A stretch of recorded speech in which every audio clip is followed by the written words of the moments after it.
Eddie the magic monk. Eddie the magic monk. Eddie the magic monk. Eddie the magic monk. Hey guys, Eddie the Magic Monk here. Today we have a dash cam from Kogan, and this is going to replace an old dash cam that my dad is currently using to drive his car. So hopefully the quality is going to be a lot better and you will see a quality comparison. So I'm almost sure that it's going to be heaps better. So let's have a look.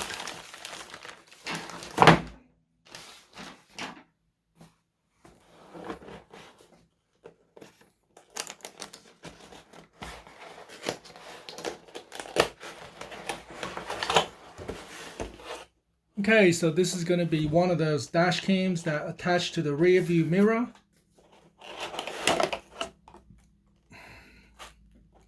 Looks like this. There's a little sticker, you can take it off.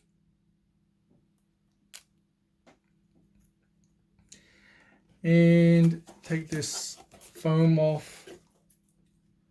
So you can see that this is hopefully going to make clipping on a lot easier. Peel that off. Alright. Okay, so here's all the wires you need. That's the rear view mirror wire. And I guess that sticks to the back of your car somehow. There's some screws here. Sticks to the back of your car. And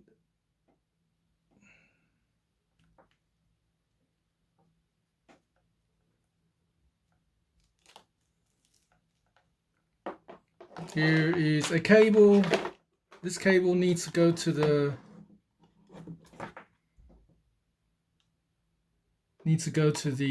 camera, I'm guessing.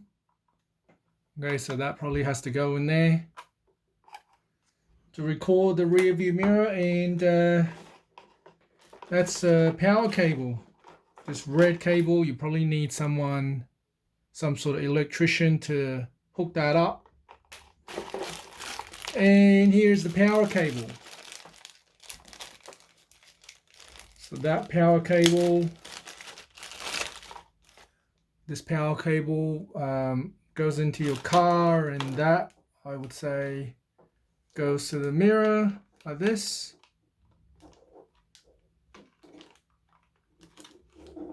Okay, hooks to the mirror like that. And there's the rubber band.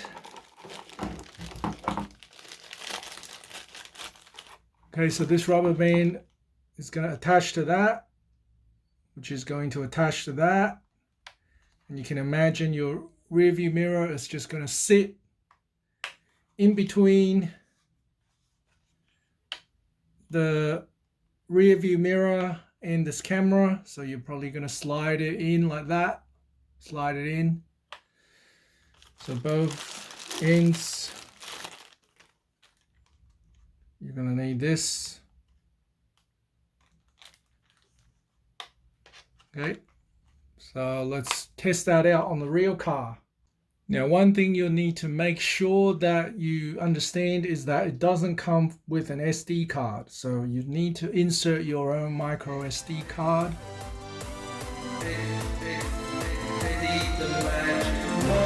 Thanks for watching, guys. See you next time.